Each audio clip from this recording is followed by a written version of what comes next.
মৰমৰ ছাত্ৰ ছাত্ৰীসকল তোমালোক সকলোকে মোৰ চেনেলৰ আজিৰ ক্লাছলৈ স্বাগতম জনাইছো। আমি তোমালোকৰ প্ৰথম চেপ্টাৰ আমাৰ চাৰিওকাষৰ বস্তুবোৰ পঢ়ি আছিলো। সেই চেপ্টাৰটোৰ যিখিনি থিওৰি আমি এইখিনি শেষ কৰিছিলো ইয়াৰ আগৰ ক্লাছত, আৰু লাষ্ট পেজত মানে অনুশীলনীৰ আগত যিকেইটা প্ৰশ্নাৱলী আছে আহা আমি সেইকেইটা আলোচনা কৰো। তো তোমালোকৰ পেজ নাম্বাৰ 10 থকা প্ৰশ্নাৱলী কেইটা আমি আলোচনা কৰিম। Page number 10। তো তাৰ 1 নম্বৰ প্ৰশ্নটো হ'ল ডেজাৰ্ট কুলাৰ এটাই শুষ্ক গৰম দিনত ভালকৈ ঠাণ্ডা কৰে কিয়? ডেজাৰ্ট কুলাৰ মানে এই যিবোৰ আইসক্ৰীম বা বৰফ এইবোৰ থোৱা যিবোৰ মানে ফ্ৰিজ থাকে সেইবোৰে ঠাণ্ডা দিন শুষ্ক গৰম দিনত, শুষ্ক মানে কি শুকান, শুকান মানে আৰ্দ্ৰতা কম, গৰম দিন মানে টেম্পাৰেচাৰ বেছি। তো শুষ্ক গৰম দিনত ডেজাৰ্ট কুলাৰে কিয় বেছিকৈ ঠাণ্ডা কৰে? তো এই প্ৰশ্নটোৰ মেইন শব্দ হ'ল এই দুটা, শুষ্ক আৰু গৰম। যেতিয়া বস্তু শুষ্ক হ'ব তাৰ মানে কি তাৰ আৰ্দ্ৰতা কম হ'ব। আৰু তোমালোকে পাইছিলা যে বাষ্পীভৱন কেতিয়া বেছি হয়? যেতিয়া চাৰিওফালৰ পৰিৱেশৰ আৰ্দ্ৰতা কম হয় তেতিয়াহলে কি হয়? বাষ্পীভৱন বেছি হয়। গতিকে শুষ্ক মানে কি হ'ল? বাষ্পীভৱন সোনকালে হ'ব। আৰু গৰম মানে কি যিমানে বেছি তাপ পাব সিমানে বাষ্পীভৱন বেছি হ'ব। তো যেতিয়া শুষ্ক গৰম দিন হয় তেতিয়া কি হয়? চাৰিওফালৰ পৰা বস্তুবোৰ মানে যদি তোমালোকে ডেজাৰ্ট ফ্ৰিজাৰটোত কিবা থোৱা তাৰ পৰা তাৰ ওচৰে পাজৰে বস্তুখিনি সোনকালে বাষ্পীভৱন হ'ব। আৰু যদি বাষ্পীভৱন বেছি হয় তেতিয়াহলে আমি কি জানো যে বাষ্পীভৱনে বস্তুবোৰ ঠাণ্ডা কৰে। কিয়?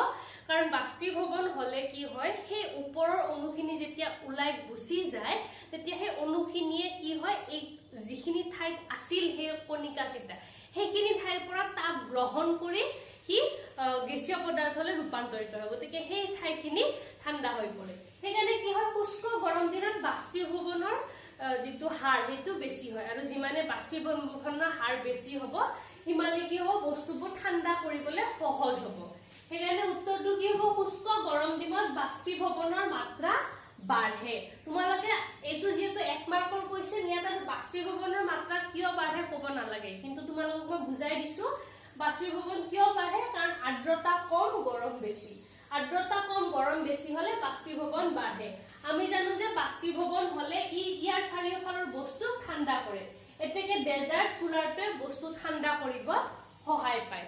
ঠিক আছে, নম্বৰ 1 টো হৈ গ'ল। এতিয়া নম্বৰ 2 কুৱেশ্যনটো হ'ল গ্ৰীষ্মকালত মাটিৰ কলহৰ পানী ঠাণ্ডা হৈ থাকে কিয়? মানে তোমালোকে যদি নৰ্মেল ষ্টিলৰ বাকেটত বা কিবা হয় প্লাষ্টিকৰ বাকেটত পানী থোৱা আৰু মাটিৰ কলহত পানী থোৱা তেতিয়া কি হ'ব? মাটিৰ কলহৰ পানীবোৰ ঠাণ্ডা হৈ থাকে। কাৰণটো কি? মাটিৰ কলহৰ যিখন বেৰ সেই বেৰখনত বহুতো ক্ষুদ্ৰ ক্ষুদ্ৰ ছিদ্ৰ থাকে, য'ৰ পৰা পানী ডাইৰেক্টটো ওলাই নাযায়, কিন্তু পানীৰ কণিকাবোৰে কি কৰে, গোটেই বেৰখন তিয়াই থৈ দিয়ে। হয় নে নহয়? তোমালোকে জানা মাটিৰ কলহৰ বেৰবোৰ তিতি থাকে। তো সেই পানী যেতিয়া বাহিৰলৈ সেনেকে লাহে লাহেকে নিগৰি ওলাই আহে তেতিয়া কি হয়, সেই বেৰখনত চাৰিওফালৰ বেৰখনত যিখিনি পানী ওলাই আহিব সেই পানীখিনি চাৰিওফালৰ মানে বায়ুমণ্ডলত বাষ্পীভূত হৈ ওলাই যায়। আৰু আমি জানো বাষ্পীভৱনে কি কৰে? ঠাণ্ডা কৰে। তো বাষ্পীভৱনে যেতিয়া ঠাণ্ডা কৰে, বাষ্পীভৱনে কেনেকে ঠাণ্ডা কৰে? সেই যে বেৰত যিখিনি পানী লাগি আছিলে সেই পানীখিনি যেতিয়া সেই কলহৰ বেৰৰ পৰা ওলাই বায়ুমণ্ডলত মানে গেছ হিচাপে ওলাই যাব তেতিয়া কি কৰিব? সেই কলহৰ বেৰত থকা পানীৰ পৰা তাপ লৈ পেলাই সেইকেইটা অণু ওলাই যায়, সেইকেইটা কণিকা ওলাই যায়। তাপ লৈ যোৱাৰ লগে লগে কি হ'ল? কলহৰ বেৰখন ঠাণ্ডা হৈ গ'ল নে নাই? তো কলহৰ বেৰখন ঠাণ্ডা হৈ, সেইকাৰণে কি হয়, বাষ্পীভৱন হোৱাৰ লগে লগে কলহৰ পানীখিনি ঠাণ্ডা হৈ পৰে। কিন্তু সেই একে কথা প্লাষ্টিকৰ বাল্টি বা ষ্টিলৰ বাল্টিত নহয়। কিয়? কাৰণ ষ্টিলৰ বা প্লাষ্টিকৰ বাল্টিবোৰ এনেকা কণিকা মানে ক্ষুদ্ৰ ক্ষুদ্ৰ ছিদ্ৰ নাথাকে যাৰ মাজেৰে পানীখিনি অলপ অলপকে নিগৰি বাহিৰৰ বতাহৰ লগত সংস্পৰ্শলৈ আহিব পাৰে। গতিকে বাষ্পীভৱনো অকল ওপৰৰ লেয়াৰটোতহে হয়। সেইকাৰণে প্লাষ্টিকৰ বা ষ্টিলৰ বা বেলেগ বস্তুৰ মানে কণ্টেইনাৰৰ পানী কলহৰ পানীৰ সমান ঠাণ্ডা হৈ নাথাকে। তো উত্তৰটো কেনেকে লিখিবা? মাটিৰ কলহৰ বেৰখনত বহুতো ক্ষুদ্ৰ ক্ষুদ্ৰ ছিদ্ৰ থাকে। এই ছিদ্ৰৰে পানী নিজৰি বায়ুমণ্ডলৰ সংস্পৰ্শলৈ আহে আৰু সেই পানীৰ বাষ্পীভৱন হয়।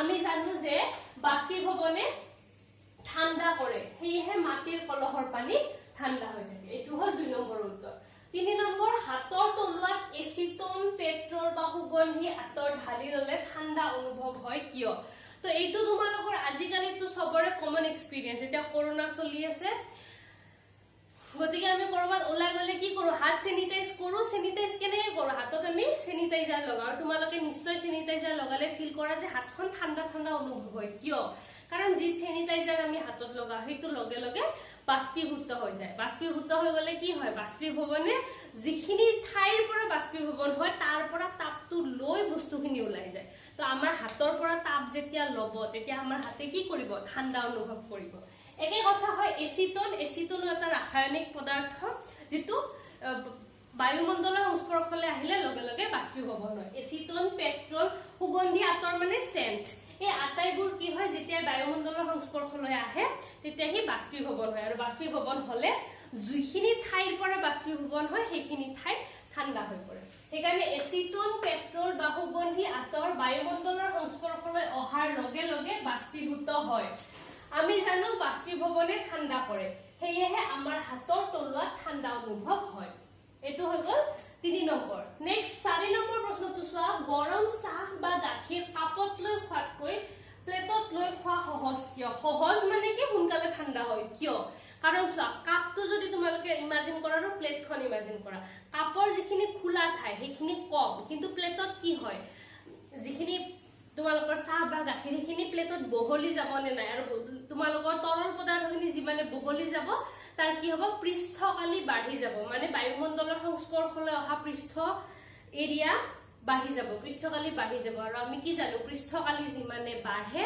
বস্তু সিমানে স্পিডত কি হয় বাষ্পীভৱন হয় সেইকাৰণে প্লেটত চাহ বা গাখীৰখিনি সোনকালে ঠাণ্ডা হ'ব কম্পেয়াৰ টু কাপ কাপতকৈ প্লেটৰ পৃষ্ঠকালি বেছি গতিকে প্লেটত ললে চাহ বা গাখীৰে সহজে তাপ এৰি দি ঠাণ্ডা হ'ব পাৰে সো বস্তুখিনি বাষ্পীভৱন হোৱা মানে তো গেছে হৈ যায় যদি বাষ্পীভৱন নহয় তথাপিও তো হি তাপ এৰি দিব নে নাই বস্তু এটাই তাপ চাৰিওপিনৰ যদি সদায় মানে গোটেই বিশ্ব ব্ৰহ্মাণ্ডত সদায় বস্তুৱে কি সমান সমান হৈ থাকিব বিচাৰে যদি কিবা এটা বস্তু গৰম হৈ আছে কি তাপ এৰি দি তাৰ চাৰিওফালত যিটো তাপ সেই তাপটো লব বিচাৰে কিবা এটা যদি ঠাণ্ডা হৈ আছে চাৰিওফালৰ পৰা তাপ লৈ পেলাই চাৰিওফালে যিমান টেম্পাৰেচাৰ আছে যিমান উষ্ণতা আছে সেইটো হ'ব বিচাৰে তো কাপ বা গিলাসত থকা গাখীৰখিনিও কাপ আৰু প্লেটত থকা গাখীৰ বা চাহখিনিও কি কৰিব এই ৰুমত যিটো উষ্ণতা আছে সেই উষ্ণতাটো পাব বিচাৰিব সেই উষ্ণতাটো কেনেকৈ পাব তাপ এৰি দি তো হি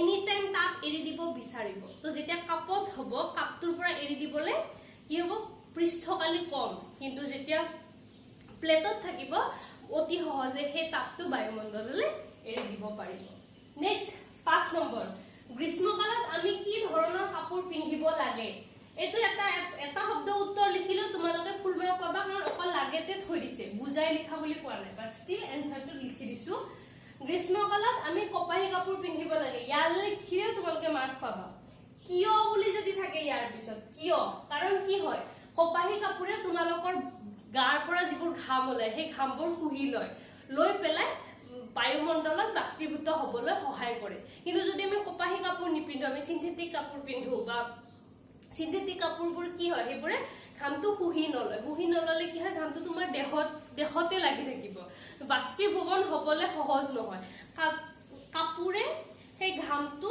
ঢাকি ৰাখিব যাতে সেই বায়ুমণ্ডলৰ সংস্পৰ্শলৈ নাহে গতিকে গোটেই ঘামটো তোমাৰ গাতে থাকি গ'ল নে নাই সেইকাৰণে যদি সেই ঘামটো কাপোৰে শুহি লৈ বাষ্পীভৱন কৰে তেতিয়াহ'লে কি হ'ব আমাৰ নিজে আৰাম পাম গ্ৰীষ্মকালত আমি কপাহী কাপোৰ পিন্ধিব লাগে যাতে কাপোৰে আমাৰ দেহৰ পৰা ওলোৱা ঘামবোৰ শুহি লৈ বাষ্পীভৱনত সহায় কৰিব পাৰে এইকেইটা হ'ল তোমালোকৰ পেজ নাম্বাৰ 10ত থকা প্ৰশ্নাৱলী এতিয়া আমি কি কি শিকিলো এই চেপ্টাৰটো আমাৰ শেষ হ'ল এতিয়া তোমালোকৰ পেজ নাম্বাৰ 11 সকলোৱে উলিয়াই লোৱা 11ত কি কি শিকিলো আমি এই চেপ্টাৰটো আচলতে সেই গোটেইখিনি মই এবাৰ আৰু ৰিভাইজ কৰি দিও তোমালোকে কি কি পঢ়িলা 1 নম্বৰ পদাৰ্থ ক্ষুদ্ৰ কণিকাৰ দ্বাৰা গঠিত এটোতো প্ৰতিটো কথাতে প্ৰতিটো ধৰ্মতে এই ক্ষুদ্ৰ কণিকাৰ কথা আহিছে সকলো পদাৰ্থ কোনো পদাৰ্থ গোটা নহয় মানে কঠিন জুলীয়া গেছীয় হয়তো বেলেগ কিন্তু সকলো পদাৰ্থ কি হয় ক্ষুদ্ৰ ক্ষুদ্ৰ কণিকা লগ লাগি হয় 2 নম্বৰটো আমাৰ চাৰিওফালৰ পদাৰ্থবোৰ তিনিটা অৱস্থাত থাকে গোটা জুলীয়া গেছীয়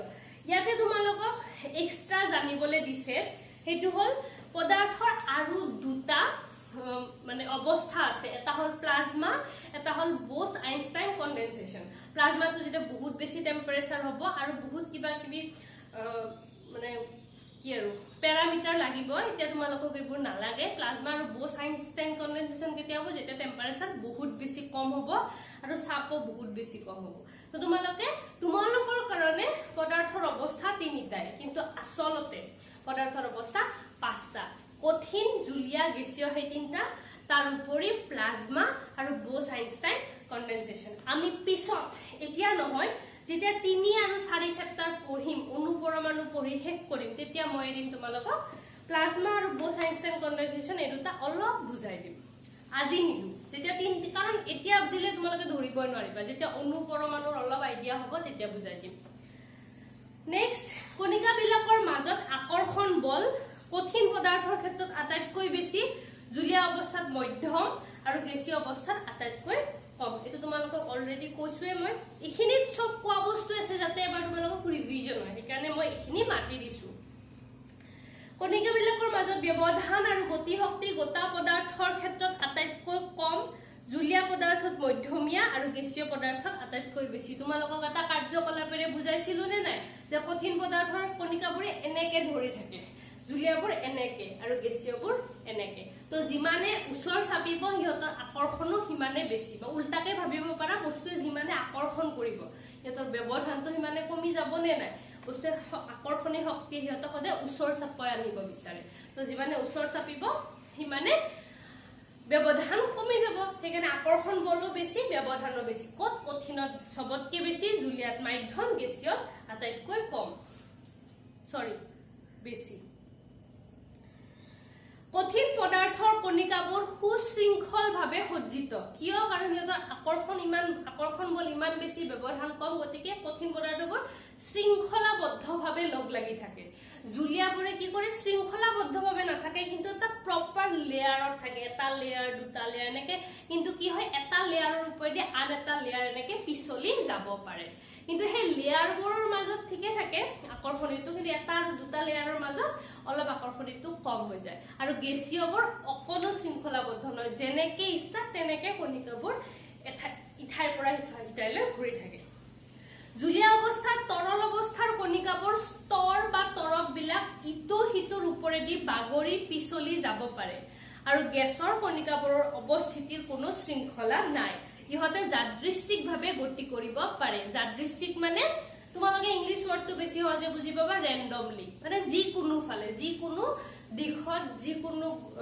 মানে যিকোনো স্পিডত যিকোনো বেগেৰে এই অনুবোৰ গতি কৰি থাকে পদাৰ্থৰ অৱস্থা ইটো হিটোৰ মাজত পৰিৱৰ্তনীয় মানে কঠিনৰ পৰা জুলীয়া কৰিব পাৰি জুলীয়াৰ পৰা গেছীয় বা ভাইস ভাৰ্সা উষ্ণতা বা চাপৰ তাৰতম্য ঘটাই অৱস্থাৰ পৰিৱৰ্তন ঘটাব পাৰি উষ্ণতা বঢ়ালে কঠিনৰ পৰা জুলীয়া হয় জুলীয়াৰ পৰা গেছীয় হয় কমালে গেছীয়ৰ পৰা জুলীয়া জুলীয়াৰ পৰা কঠিন হয় আৰু কেতিয়াবা কি হয় ডাইৰেক্ট কঠিনৰ পৰা গেছীয় হৈ যায় হয়নে না যেনেকে নেফটেলিন বল কৰ্পূৰ এবোৰ কি হয় কঠিনৰ পৰা ডাইৰেক্ট আমি গেছীয় অৱস্থা প্ৰাপ্ত হৈ যায় তাৰ উপৰি চাপ যিমানে তুমি চাপ বেছি দিবা কি হ'ব বস্তুবোৰ গেছীয়ৰ পৰা জুলীয়া হ'ব জুলীয়াৰ পৰা কঠিন হ'ব চাপ বঢ়ালে ও পৰিৱৰ্তন হয় তো বস্তুৰ অৱস্থাৰ পৰিৱৰ্তন কৰিবলৈ আমি হয়তো তাপ বঢ়াব লাগিব বা চাপ বঢ়াব লাগিব বা কমাব লাগিব জুলীয়া অৱস্থা নোহোৱাকৈ গেছীয় অৱস্থাৰ পৰা পোনে পোনে কঠিন অৱস্থালৈ বা কঠিনৰ পৰা গেছীয় অৱস্থালৈ পৰিৱৰ্তন হোৱাকে ঊৰ্ধ্বপাতন বোলে ঊৰ্ধ্বপাতনৰ উদাহৰণ নেফটেলিন বল কৰ্পূৰ এইবোৰ সব ঊৰ্ধ্বপাতন বা বৰফ কাৰ্বন ডাই অক্সাইডক যেতিয়া গোটা কৰা হেতু কি হয় বৰফ হৈ পৰে হেতু ঊৰ্ধ্বপাতনতে পৰিব মানে গেছৰ পৰা ডাইৰেক্ট কঠিনৰ পৰা গেছ হ'ব পাৰে বা গেছৰ পৰা কঠিন হ'ব পাৰে দুইটাৰ নামে ঊৰ্ধ্বপাতন উত্তোলন এটা সমুদায় পদাৰ্থখিনিত হোৱা পৰিঘটনা এই বস্তুটো চেপ্টাৰত নাই জাস্ট এই বাক্যটো বুজি লোৱা উত্তোলন এটা সমুদায় পদাৰ্থখিনিত হোৱা পৰিঘটনা এই পৰিঘটনা তৰলখিনিৰ কোনো অংশৰ বাষ্পীয় অৱস্থালৈ যায়। নেক্সট বাক্যটো পঢ়ি দুইটা একেলগে বুজাই দিম। বাষ্পীভৱন এটা পৃষ্ঠীয় পৰিঘটনা। ওপৰৰ পৃষ্ঠৰ কণিকাবোৰে শক্তি আহৰণ কৰি জুলীয়া অৱস্থাৰ কণিকাৰ পৰা আঁতৰি আহে আৰু বাষ্পলৈ পৰিৱৰ্তন হয়। এইটো কি চোৱা, উত্তোলন মানে কি? বস্তু কেতিয়া উতলিব? উত্তোলন মানে কঠিনৰ পৰা জুলীয়া হোৱা বা জুলীয়া পদাৰ্থটো গৰম হোৱা, হয়নে নাই? তো কঠিনৰ জুলীয়া পদাৰ্থটো যেতিয়া গৰম হ'ব তেতিয়া জুলীয়া পদাৰ্থৰ এনেকুৱা নহয় যে অকল ওপৰৰ লেভেলটো গৰম হ'ব, তলৰ লেভেলটো গৰম নহয়। জুলীয়া পদাৰ্থ যেতিয়া গৰম হয় বা উতলে, তো বা ধৰি লওক কঠিন পদাৰ্থৰ পৰা জুলীয়া হ'ল, সেই গোটেইখিনিত কি হয়, গোটেই কণিকাবোৰে শক্তি আহৰণ কৰে। এনেকুৱা নহয় যে বেৰৰ কাষত লাগি থকা কণিকাখিনিয়ে মানে জুলীয়া পদাৰ্থ ধৰি লোৱা তুমি পানী উতলাইছা, পানী উতলালে এনেকুৱা নহয় যে কাষৰ পানীখিনি গৰম হ'ব, মাজৰ পানীখিনি গৰম নহয়। উত্তোলন কি হয়, গোটেই প্ৰক্ৰিয়াটোৱে চলে, গোটেই কণিকাবোৰে শক্তি আহৰণ কৰে আৰু উতলিবলৈ আৰম্ভ কৰে। কিন্তু যিটো বাষ্পীভৱনত কি হয়, সদায় পৃষ্ঠৰ কণিকাকেইটা প্ৰথম বাষ্পীভৱন হয়। সেইটো আমি পাইছো অলৰেডি। কাৰণ কিয়? কাৰণ পৃষ্ঠৰ কণিকাকেইটা টানি ৰখা শক্তি কম, সেইকাৰণে সেইকেইটা ওলাই যায়। সেইকেইটা ওলাই যোৱাৰ লগে লগে তলৰ কণিকাবোৰে ওপৰৰ পৃষ্ঠলৈ আহে, আকৌ সেইকেইটা বাষ্পীভৱন হয়। তো বাষ্পীভৱন কি হয়, সমুদায় নহয়। সমুদায় পদাৰ্থখিনিত হোৱা পৰিঘটনা নহয়। বাষ্পীভৱন এটা পৃষ্ঠীয় পৰিঘটনা। তো তোমালোকৰ কেতিয়াবা সঁচা মিছাত আহিব পাৰে যে উত্তোলন এটা পৃষ্ঠীয় পৰিঘটনা, এনেকৈ যদি আহে তোমালোকে লিখিবা মিছা। আৰু যদি আহে উত্তোলন এটা সমুদায় পদাৰ্থখিনিত হোৱা পৰিঘটনা, তেতিয়াহ'লে সঁচা। তো তোমালোকে এই পইণ্ট দুটা স্পেচিয়েলি ইম্পৰ্টেণ্ট বুলি লিখি থৈ দিয়া। পেজ নম্বৰ 11ৰ এই দুটা পইণ্ট, উত্তোলন এটা সমুদায় পদাৰ্থখিনিত হোৱা পৰিঘটনা আৰু বাষ্পীভৱন এটা পৃষ্ঠীয় পৰিঘটনা। এই দুটা পইণ্ট চেপ্টাৰৰ ভিতৰত যদিও আছে, এনেকে লাইন হিচাপত নাই। নেক্সট, বাষ্পীভৱনৰ বেগ নিৰ্ভৰ কৰে জুলীয়া পদাৰ্থৰ বায়ুমণ্ডলৰ ফালে মুক্ত হৈ থকা পৃষ্ঠকালি উষ্ণতা, আৰ্দ্ৰতা আৰু বতাহৰ গতিৰ ওপৰত। এইখিনি আমি আলোচনা কৰিছো। যিমানে পৃষ্ঠকালি বাঢ়িব, বাষ্পীভৱন বাঢ়িব। কিয়? কাৰণ পৃষ্ঠত থকা অণুবোৰক টানি ৰখা শক্তি কম, কাৰণ গোটেই ফালে আগুৰি নাথাকে, বুজাইছিলো এদিন। তাক আধা অণুহে তলৰ ফালে টানি থাকে। কিন্তু কি হয়, যিকেইটা ভিতৰত অণু থাকে সেইকেইটাক চাৰিও পিনৰ পৰা টানি থাকে। সেইকাৰণে যিমানে পৃষ্ঠকালি বাঢ়িব, বাষ্পীভৱন বাঢ়িব। 1 নম্বৰ, উষ্ণতা। যিমানে তাপ বাঢ়িব সেই কণিকাবোৰে শক্তি পাব আৰু জুলীয়াৰ পৰা গেছীয় মানে দূৰলৈ গুচি যাবলৈ গতি শক্তি পাব। সেইকাৰণে উষ্ণতা। তাৰপিছত আৰ্দ্ৰতা বুজাইছিলো। কিয়? কাৰণ জুলীয়া পদাৰ্থটো বাষ্পীভৱন হলে কি হয়, সেই কণিকাবোৰ গেছত সোমাই যাব লাগিব, সোমাবলৈ তাক ঠাই লাগিব। যদি অলৰেডি আৰ্দ্ৰ হৈয়ে আছে, তো কি হয়, গেছবোৰৰ মাজত ঠাই নাথাকে, আৰু ঠাই নাথাকিলে কি হয়, এই কণিকাবোৰ সোমাব নোৱাৰে। গতিকে বাষ্পীভৱনৰ কাৰণে পৃষ্ঠকালি, উষ্ণতা, আৰ্দ্ৰতা আৰু বতাহৰ বেগে কি কৰে, যিখিনি জলীয় বাষ্প সোমালে সেইখিনিক বেলেগ ঠাইলৈ লৈ যায়। তো ইয়াত থকা বায়ুখিনিত আৰ্দ্ৰতা আৰু কম, আকৌ সোমাই যায়, সেইখিনি আৰু দূৰলৈ যায়। সেইকেইটা বাষ্পীভৱনৰ ফলত পদাৰ্থটোৰ উষ্ণতা হ্ৰাস হয়। এইকেইটা প্ৰশ্নৰ মেক্সিমামত সেইটোৱে আমি ব্যৱহাৰ কৰিছো। কিয়? কাৰণ বাষ্পীভৱন হবলৈ কণিকাটোক যিখিনি তাপ লাগে, সেই তাপখিনি কি হয়, পদাৰ্থটোৰ বাকীখিনি অংশৰ পৰা লৈ যায়। আৰু যেতিয়া তাপ লৈ যায়, যিটোৰ পৰা লৈ যায়, সি কি হয়, সি ঠাণ্ডা হৈ যায়। সেইকাৰণে পদাৰ্থৰ বাকী অংশৰ উষ্ণতা হ্ৰাস পায়। এক বায়ুমণ্ডলীয় চাপ আৰু উত্তলাংক উষ্ণতাত 1 কিলোগ্ৰাম জুলীয়া পদাৰ্থ বাষ্পীভূত কৰিবলৈ প্ৰয়োজন হোৱা তাপৰ পৰিমাণকে বাষ্পীভৱনৰ লিংতাপ বোলে। তোমালোকক মই কৈছিলো নে নাই যে তাপে দুটা কাম কৰে, হয়তো উষ্ণতা বঢ়ায়, নহলে অৱস্থাৰ পৰিৱৰ্তন কৰে। তো উত্তলাংক উষ্ণতাত 1 বায়ুমণ্ডলীয় চাপত যেতিয়া জুলীয়া পদাৰ্থখিনি গেছীয় হ'ব, সেই পদাৰ্থৰ পৰিৱৰ্তন কৰিবলৈ যিখিনি তাপ লাগে, সেইখিনিক আমি কি কম, বাষ্পীভৱনৰ লিংতাপ। কিয়? কাৰণ জুলীয়াৰ পৰা গেছীয় হৈছে। লিংতাপ দুটা আছে, এটাই তৰলৰ পৰা জুলীয়া কৰে আৰু এটাই জুলীয়াৰ পৰা গেছীয় কৰে। গলনাংক উষ্ণতাত 1 কিলোগ্ৰাম গোটা বস্তু জুলীয়া কৰিবলৈ প্ৰয়োজন হোৱা তাপৰ পৰিমাণক বিগলনৰ লিংতাপ বোলে। এইটোত কি হ'ব, কঠিনৰ পৰা জুলীয়া হ'ব। বিগলনটো কঠিনৰ পৰা জুলীয়া আৰু বাষ্পীভৱনটো জুলীয়াৰ পৰা গেছীয় কিছুমান জুখিব পৰা পৰিমাণ বা সংখ্যা আৰু তাৰ একক উষ্ণতা আমি কিহত জুখো কেলভিনত এই কেলভিন স্কেলডাল এতিয়া মই বুজাই দিম নৰমালি তোমালোকে এতিয়ালৈকে সেলসিয়াস আৰু ফাৰেনহাইট শুনি আছা কিন্তু যেটো এসআই একক ইন্টাৰনেশনাল ষ্টেণ্ডাৰ্ড একক হেতু কি হয় আমাৰ কেলভিন হয় কেলভিন স্কেলডাল মই হিদিনা অকমান দৌৰাদৌৰিকে বুজাইছিলো আজি ভালকে বুজাম কাৰণ অনুশীলনীত তাৰ প্ৰশ্ন আছে দৈৰ্ঘ্য আমি সদায় মিটাৰত জুখো ভৰ কিলোগ্ৰামত ওজন নিউটনত এই তোমালোকে ভৰ আৰু ওজনৰ পাৰ্থক্য কি ওজন মানে বস্তু এটাক মাধ্যাকৰ্ষণ শক্তিয়ে কিমান জোৰেৰে টানি আছে আৰু ভৰ মানে বস্তুটোত থকা পদাৰ্থৰ পৰিমাণ যদিও তোমালোকে গতিকে মাধ্যাকৰ্ষণ শক্তিয়ে টানি আছে মানে কি হেতু বল হয় গতিকে ওজনৰ একক কি হয় নিউটন আয়তন মানে কি বস্তুটোৱে কিমান অংশ আগুৰি আছে গতিকে বস্তুটোৰ আয়তন আমি কি কৰো বৰ্গাকাৰ বস্তু এটাৰ যদি আয়তন ল দিশ পূৰণ প্ৰস্থ পূৰণ উচ্চতা দিহত মিটাৰ প্ৰস্থত মিটাৰ উচ্চতাত মিটাৰ তিনটা মিটাৰ পূৰণ কৰিলে কি হ'ব মিটাৰ কিউব সেইকাৰণে আয়তনৰ একক হল মিটাৰ কিউব বা কিউবিক মিটাৰ ঘনত্ব আমি পাইছিলো কি ভৰ হৰণ আয়তন গতিকে ভৰৰ একক কেজি আৰু আয়তনৰ একক মিটাৰ কিউব আৰু চাপ মানে কি তোমালোকে যিকোনো এটা একক পৃষ্ঠকালিত ব্যৱহাৰ কৰা বলৰ মানকে আমি কি কও চাপ আৰু চাপৰ একক কি পাস্কেল ঠিক আছে এই চিহ্নবোৰ তোমালোকে এতিয়া ইমান ডিটেইলছত বুজিব নালাগে জাস্ট তোমালোকে কাৰণ এইবোৰ যেতিয়া তোমালোকে ব্যৱহাৰ কৰিবা তেতিয়াহে বস্তু এটাৰ চিহ্ন আৰু এককৰ লগত তোমালোকে বেছি ইউজ টু হ'ব পাৰিবা চিহ্ন আৰু একক মনত ৰাখিব চেষ্টা কৰা বস্তু নহয় যেতিয়া তোমালোকে ব্যৱহাৰ কৰিবা তেতিয়া নিশ্চয় পাৰিবা আহা এতিয়া আমি অনুশীলনীকেইটা আলোচনা কৰো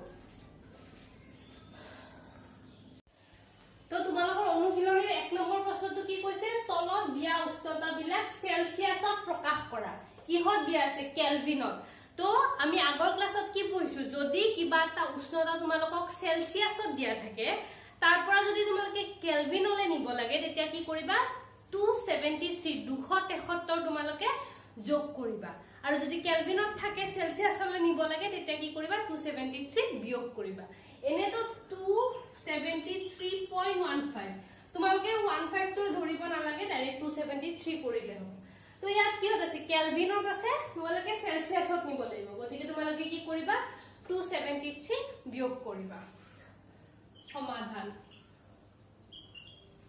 আমি জানো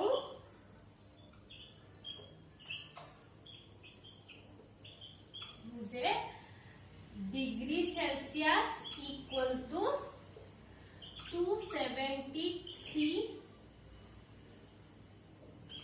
প্লাস ডিগ্ৰী সেলসিয়াস কেলভিন বা উল্টাকে কি হ'ব কেলভিন ইকুয়াল টু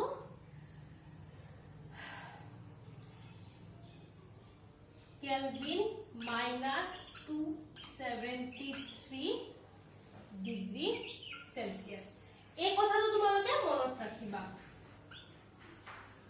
তো এতিয়া 293 কেলভিন সমান কিমান ডিগ্ৰী সেলসিয়াস হ'ব 293 ৰ পৰা তোমালোকে কিমান বিয়োগ কৰিবা 273 সো এইটো কেলভিনত দিয়া আছে নে নাই গতিকে মই কে টো 293 লিখিলো মাইনাস 273 মাইনাস 273 কৰিলো ইটো কৰিলে মই কি পাম ডিগ্ৰী সেলসিয়াস তো 293 পৰা 273 গলে কিমান থাকিব 3 পৰা 3 গলে 0 9 পৰা 7 গলে 2 2 পৰা 2 গলে 0 তো কিমান হৈ গল 20 ডিগ্ৰী সেলসিয়াস তো ইয়াতে হৈ গল 293 মানে তোমালোকৰ কিমান হৈ গল 20 ডিগ্ৰী সেলসিয়াস এতিয়া তোমালোকে 472 চাবা 470 কেলভিন আছে 470 কেলভিনক যদি ডিগ্ৰী সেলসিয়াসলৈ নিব লাগে আমি কি কৰিম 470 মাইনাস 273 ডিগ্ৰী সেলসিয়াস মানে কি হৈ যাব 10 3 গল 7 ইয়াতে 7 আছিল একটো ইয়াত ধাৰে নিলো গতিকে ইয়াতে 6 থাকিল 16 7 গল 9 4 পৰা এক ইপিনে ধাৰে নিছিলো 3 2 গল 197 ডিগ্ৰী সেলসিয়াস তো 470 কেলভিন মানে কিমান হৈ গল 197 ডিগ্ৰী সেলসিয়াস তো কেতিয়াবা যদি কেলভিনৰ পৰা সেলসিয়াস নিব লাগে তেতিয়া আমি কি কৰিম 273 টু মাইনাস কৰিম এতিয়া ইয়াতে কি আছে ডিগ্ৰী সেলসিয়াসত আছে ইয়াক আমি কেলভিনলৈ নিব লাগে তো কি কৰিম আমি সমাধান 25 ডিগ্ৰী সেলসিয়াস প্লাস 273 কৰিলে আমি কি পাম কেলভিন পাম 5 3 8 7 8 9 আৰু 2 298 কেলভিন হৈ গল আৰু 373 ডিগ্ৰী সেলসিয়াস প্লাস 273 কৰিলে আমি কিমান পাম 3 3 6 হাতে হাতে 14 4 হাতে ৰল 1 3 2 5 1 6 646 কেলভিন পাই গলো ঠিক আছে তো তোমালোকৰ এই দুটা অনুশীলনীত আছে মই তোমালোকক দুটা হোমৱৰ্ক দিও হোমৱৰ্ক 273 কেলভিন সমান কিমান ডিগ্ৰী সেলসিয়াস আৰু 0 কেলভিন সমান কিমান ডিগ্ৰী সেলসিয়াস আৰু এটা দিও 100 কেলভিন সমান কিমান ডিগ্ৰী সেলসিয়াস তোমালোকে কেতিয়া আশা নকৰিবা যদি মই কোৱেশ্চন পেপাৰ বনাও এই দুটাটো কেতিয়াও নিদিও মই নিজৰ মতে কিবা এটা বনাই দিম গতিকে বস্তুটো বুজি লোৱা এই তিনটা তোমালোকৰ হোমৱৰ্ক আৰু ইয়াৰ পৰাও মই দিম 0 ডিগ্ৰী সেলসিয়াস সমান কিমান কেলভিন 100 ডিগ্ৰী সেলসিয়াসত কিমান কেলভিন আৰু মাইনাস 50 ডিগ্ৰী সেলসিয়াসত কিমান কেলভিন একেটা তোমালোকৰ হোমৱৰ্ক মোক ফটো মাৰি পঠাই দিবা ঠিক আছে এটো 1 আৰু এটো 2 এখিনি হোমৱৰ্ক নাপাহৰিবা তোমালোকে স্ক্ৰিনশ্বট মাৰি লোৱা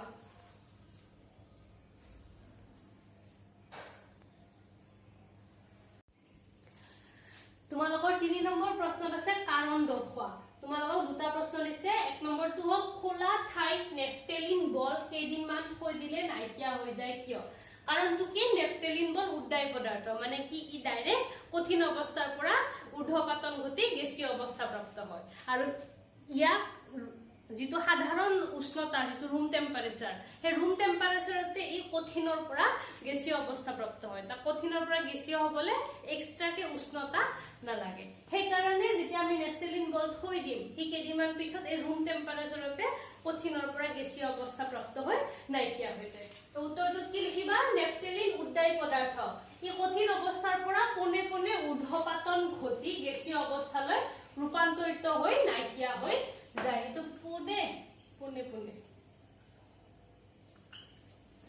তাৰছত 2 নম্বৰটো কি দূৰৰ পৰা আতৰৰ গন্ধ পোৱা যায় কিয় আতৰ মানে সেন্ট দূৰৰ পৰা আতৰৰ গন্ধ কিয় পোৱা যায় কাৰণ আতৰত যেটো কাৰণে আমি গন্ধ পাও সেই পদাৰ্থবোৰ উদ্দায়ী পদাৰ্থ যেতিয়া আতৰটো কাৰোবাৰ গাত লগাই দিয়া হয় তেতিয়া সেই উদ্দায়ী পদাৰ্থটো ওচৰৰ পাজৰ বায়ুমণ্ডলত লগে লগে মিহলি হৈ যায় আৰু আমি কি জানো যে বায়ুমণ্ডলত থকা বায়ুৰ যিবোৰ কণিকা সেইবোৰ গতি শক্তি আছে তো সেই কণিকাবোৰে আতৰৰ পৰা ওলোৱা গন্ধযুক্ত কণিকাবোৰ বায়ুমণ্ডলৰ কণিকাবোৰ এনেকে খুন্দিয়ে দূৰলৈকে লৈ যায় আৰু সেই কাৰণে দূৰত থকা মানুহটোও সেই কণিকাবোৰ পায় আৰু পালে কি হয় তাৰ গন্ধ পায় উত্তৰটো কি লিখিম আতৰত থকা উদ্দায়ী পদাৰ্থৰ কণিকাবোৰ অতি সহজে বায়ুত মিহলি হৈ যায় বায়ুমণ্ডলৰ কণিকাবোৰৰ গতি শক্তিৰ বাবে এই পদাৰ্থৰ কণিকাবোৰেও অতি সহজে দূৰত্ব অতিক্ৰম কৰি আমাৰ নাকেৰে সোমায় আৰু আমি গন্ধ পাওঁ ঠিক আছে নেক্সট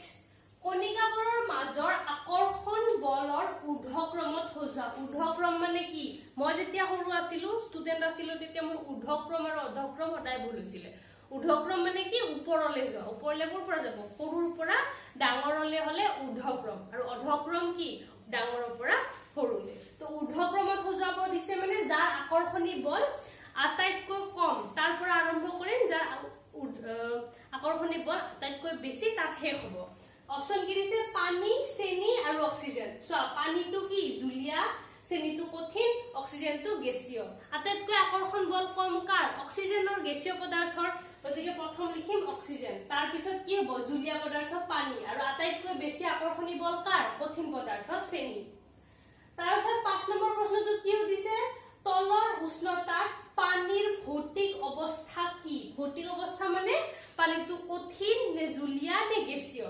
25 ডিগ্ৰী সেলসিয়াস, 25 মানে কি নৰ্মেল আমাৰ ৰুম টেম্পাৰেচাৰ। এতিয়াতো বহুত গৰম বাৰু, 28-30 মান চলি আছে।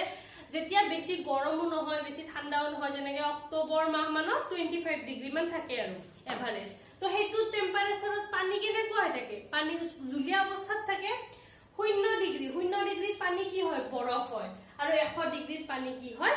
উতলে ভাপ হয়। গতিকে তোমালোকে কি লিখিবা? 25 ডিগ্ৰী সেলসিয়াসত পানীৰ ভৌতিক অৱস্থা জুলীয়া, 0 ডিগ্ৰীত কঠিন আৰু 100 ডিগ্ৰীত গেছীয় অৱস্থা।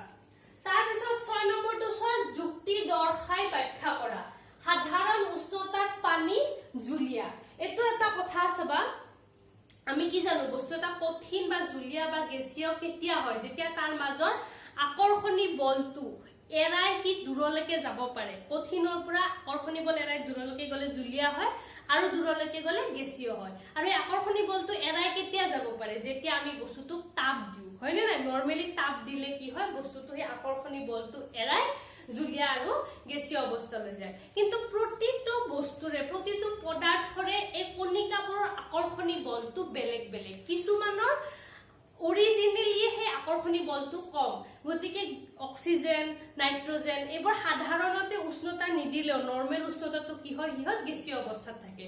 যেনেকে পানীৰ কণিকাবোৰৰ যিটো আকৰ্ষণী বল সেইটো অক্সিজেন বা নাইট্ৰজেনতকৈ অলপ বেছি, কিন্তু কাঠ লো এইবোৰতকৈ অলপমান কম। গতিকে সাধাৰণ উষ্ণতাত কি হয়? হি লগ লাগি থাকে। এই যে বস্তুবোৰ কঠিন হ'ব নে জুলীয়া হ'ব, সেই বস্তুবোৰৰ কণিকাবোৰৰ যিবোৰ ৰাসায়নিক সংকেত তোমালোকে 4 নম্বৰ চেপ্টাৰত এই ৰাসায়নিক সংকেতৰ বিষয়ে আৰু পাবা, তেতিয়া আৰু অলপ ভালকে বুজি পাবা। এই ৰাসায়নিক বান্ধন থাকে কণিকাবোৰৰ। এই ৰাসায়নিক বান্ধনৰ কাৰণে কি হয়? কিছুমান পদাৰ্থৰ আকৰ্ষণী বলটো বেছি হয় আৰু কিছুমান পদাৰ্থৰ আকৰ্ষণী বলটো কম হয়। তো যাৰ আকৰ্ষণী বল বেছি সি কি হ'ব? কিছু সাধাৰণ উষ্ণতাত কঠিন পদাৰ্থত থাকিব। যাৰ আকৰ্ষণী বল কম, একদম কম হলে সি গেছীয় অৱস্থা প্ৰাপ্ত পাব, আৰু যাৰ মধ্যম সি কি হ'ব? জুলীয়া। তো এইটোৰ কাৰণত কি কবা? পানীৰ কণিকাবোৰৰ মাজত থকা বান্ধনৰ শক্তি মধ্যমীয়া। গেছীয় অৱস্থা প্ৰাপ্ত পাবলৈ ইয়াৰ কণিকাবোৰক সাধাৰণ উষ্ণতাতকৈ বেছি শক্তিৰ প্ৰয়োজন। কণিকাবোৰৰ মাজত থকা বান্ধনৰ শক্তি কণিকাবোৰৰ প্ৰকৃতিৰ ওপৰত নিৰ্ভৰ কৰে। প্ৰকৃতি আৰু ৰাসায়নিক বান্ধন ইয়াতে সোমাই দিবা ৰাসায়নিক বান্ধন।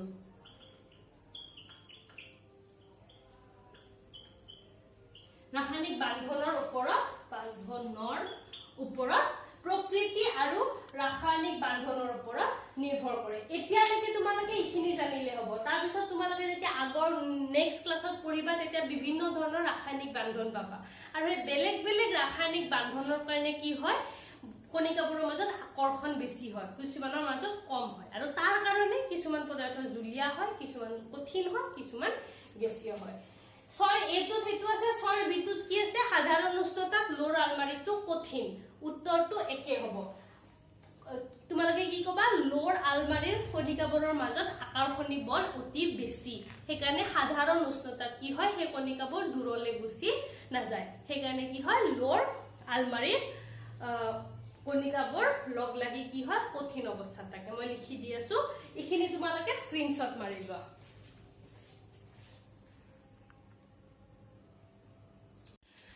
6 বিটো চোৱা, সাধাৰণ উষ্ণতাত লোৰ আলমাৰীটো কিয় কঠিন? একে কথা, আগৰটোত যি কৈছিলো সেই একে হ'ব। লোৰ কণিকাবোৰৰ প্ৰকৃতি আৰু ইহঁতৰ ৰাসায়নিক বান্ধনৰ বাবে। এই ৰাসায়নিক বান্ধনটো তোমালোকে এতিয়া ইমান মাথা মাৰিব নালাগে, যেতিয়া 4 নম্বৰ চেপ্টাৰ পঢ়িবা তেতিয়া এইবোৰ ক্লিয়াৰ হৈ যাব।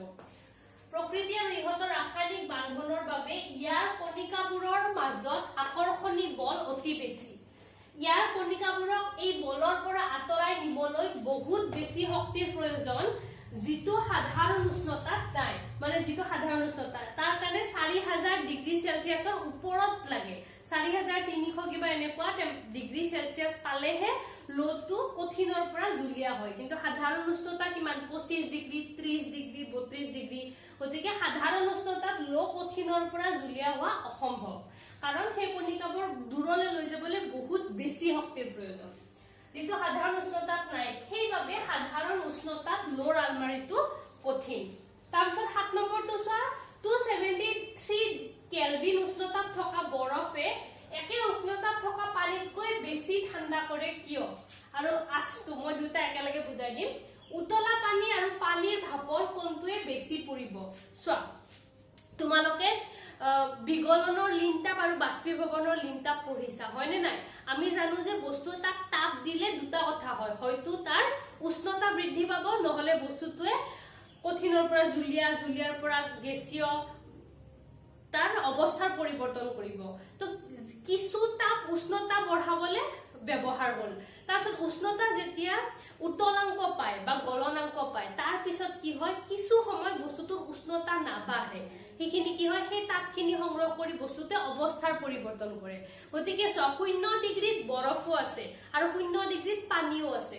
কিন্তু সেই পানীখিনিয়ে 0 ডিগ্ৰী উষ্ণতা পোৱাৰ পিছত কিছু সময় তাৰ উষ্ণতা নাবাঢ়ে কিন্তু হি তাপ এৰি দি থাকিব দি আৰু ঠাণ্ডা হ'ব কিন্তু তাৰ উষ্ণতা কমা নাই তাৰ উষ্ণতা নকমি এৰি হি কি হ'ব জুলিয়াৰ পৰা গেছীয় অৱস্থা প্ৰাপ্ত হ'ব গতিকে হি বেছিকে তাপ এৰি দিলে নে নাই কিন্তু ইমান বেছি তাপ এৰি দিয়াৰ পিছতো তাৰ উষ্ণতা কমা নাই গতিকে ঠাণ্ডা পানী আৰু বৰফ দুইটা কোনটোত কমকে তাপ থাকিব বৰফত কাৰণ বৰফে আৰু বেছিকে তাপ এৰি দি পেলাই কঠিন অৱস্থা প্ৰাপ্ত পাইছে সেইকাৰণে বৰফটো 273 মানে 0 ডিগ্ৰী সেলসিয়াস কাৰণ 273 পৰা -273 কৰিলে কিমান পাবা 0 পাবা 0 ডিগ্ৰী সেলসিয়াসত কি হয় পানী বৰফ হয় তোমালোকে জানা গতিকে কি হ'ব ইয়াতে পানীখিনি লিনতাপ এৰি দি পেলাই কঠিন অৱস্থা প্ৰাপ্ত হয় বা তোমালোকে উল্টাকে ক'ব পাৰা যে বৰফে তাপ লৈ পেলাই সেই 0 ডিগ্ৰী উষ্ণতাতে তাপ লৈ পেলাই জুলীয়া অৱস্থা প্ৰাপ্ত হয় গতিকে বৰফত পানীতকৈ তাপ শক্তি কম থাকিব তাৰ মানে কি হ'ব 0 ডিগ্ৰী সেলসিয়াসৰ পানীতকে বৰফটো বেছি ঠাণ্ডা বুজি পালা একে কথা চোৱা 100 ডিগ্ৰী সেলসিয়াসত পানী উতলি আছে সেই উতলা পানী আৰু তাত তুমি কন্টিনিউ তাপ দি আছা তেতিয়া কি হ'ব সেই পানীখিনি ভাপ হ'বলে আৰম্ভ কৰিব কিন্তু তোমালোকে যদি সেই ভাপৰ উষ্ণতাটো জুখা তাতো তোমালোকে 100 ডিগ্ৰী পাবা তেনেহলে এই যে তাপ দিলা সেই তাপখিনি ক'ত গ'ল এই যে পানীৰ পৰা ভাপ হ'ল তাৰ অৱস্থাৰ পৰিৱৰ্তন হ'ল সেই অৱস্থাৰ পৰিৱৰ্তনত সেই তাপখিনি সেই ভাপখিনিত গুছি গ'ল তাৰ মানে কি একে দুইটা 100 ডিগ্ৰী সেলসিয়াসতে আছে কিন্তু ভাপখিনি কি হ'ব বেছি তাপ লৈ আছে ভাপখিনি তাপ বেছিকে নিহিত হৈ আছে আৰু যিটোত বেছি তাপ থাকিব যিটোত বেছি শক্তি থাকিব সেইটোৱে তোমাক বেছিকৈ পুৰিব গতিকে কি হ'ব উতলা পানী আৰু পানীৰ ভাপৰ কোনটোৱে বেছি পুৰিব পানীৰ ভাপে কিয় কাৰণ পানীৰ ভাপে 100 ডিগ্ৰী সেলসিয়াস হ'বলে যিমানখিনি তাপ লাগে সেইখিনিটো লৈছে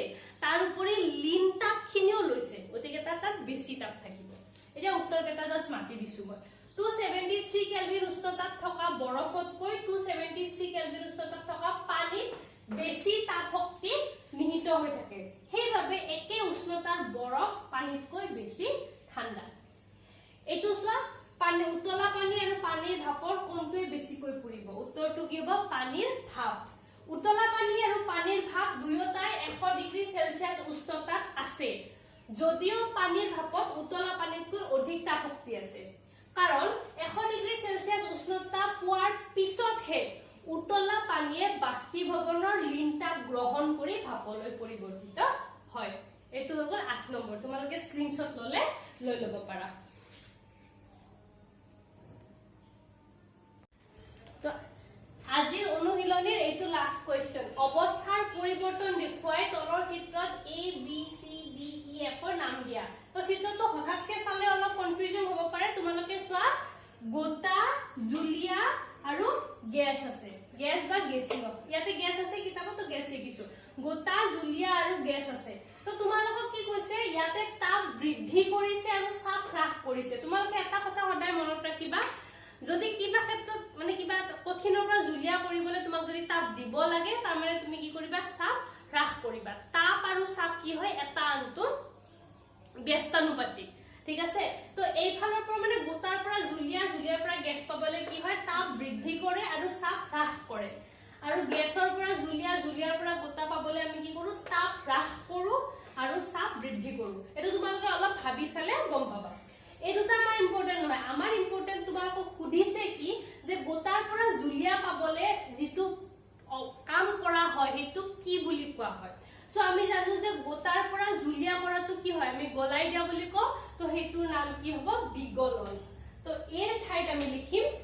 বিগলন তোমালোকে তলতো লিখিব পাৰা এ মানে বিগলন ঠিক আছে এইটো হৈ গল বিগলন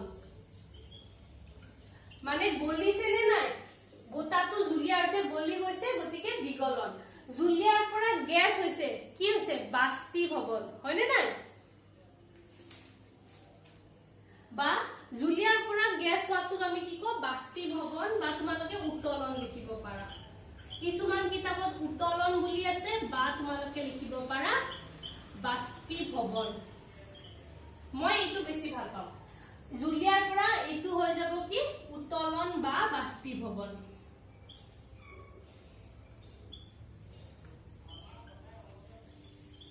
বাষ্পীভৱন হৈ গল এতিয়া ছটাৰ উল্টাটো গ্যাসৰ পৰা যদি তুমি জুলিয়া কৰিব লাগে তাৰ মানে কি তোমালোকে যে ধৰিলা কেতিয়াবা আঞ্জা বনাই পেলাই ঢাকন দি থৈ দিয়া তেতিয়া কি হয় সেই ভাপটো ঢাকনিত লাগি লাগি আকৌ সৰু সৰু পানীৰ কণিকা হয় নে নাই তো সেইটোক আমি কি বুলি কওঁ ঘনীভৱন ঘনীভৱন কিয় কাৰণ গ্যাসটো ঘন হৈ পেলাই জুলীয়া অৱস্থা প্ৰাপ্ত হয় গতিকে সি ইয়াতে কি হ'ব আমাৰ ঘনীভৱন ঘনীভৱন তোমালোকক মই সিটো ইয়াতো লিখি দিছো ঘনীভৱন তাৰ পিছত জুলিয়াৰ পৰা গোটা গোটা মানে কি স্ফটিক দানা বনোৱা গতিকে জুলিয়াৰ পৰা যেতিয়া তোমালোকে গোটা বনাবা হেতুক আমি কি কম স্ফটিকীকৰণ স্ফটিক মানে কি দানা স্ফটিকীকৰণ দিটো হৈ গল তোমালোকৰ স্ফটিকীকৰণ স্ফটিক মানে তোমালোকে জানিবা দানা তো নিমখৰ দানা চেনি দানা এইবোৰ কি স্ফটিক হয় তো স্ফটিক কৰা মানে কি দানা বনোৱা তো যেতিয়া তোমালোকে জুলিয়াৰ পৰা কঠিন কৰিবা হেতু কি কম আমি স্ফটিকীকৰণ এতিয়া এ বি সি ডি একেটাটো কি হল গোটাৰ পৰা জুলিয়া হৈছে জুলিয়াৰ পৰা গ্যাস হৈছে বা গ্যাসৰ পৰা জুলিয়া জুলিয়াৰ পৰা গোটা এতিয়া আৰু এটা শব্দ আছিল এটো কি ডাইৰেক্ট গোটাৰ পৰা গ্যাস হোৱা কোনটো আছিল নেফটেলিন বল কৰ্পূৰ এইবোৰক কি কয় ঊৰ্ধ্বপাতন আৰু ইয়াৰ উল্টাটো যদি গ্যাসৰ পৰা ডাইৰেক্ট গোটা হয় হেতুক আমি কি কও ঊৰ্ধ্বপাতন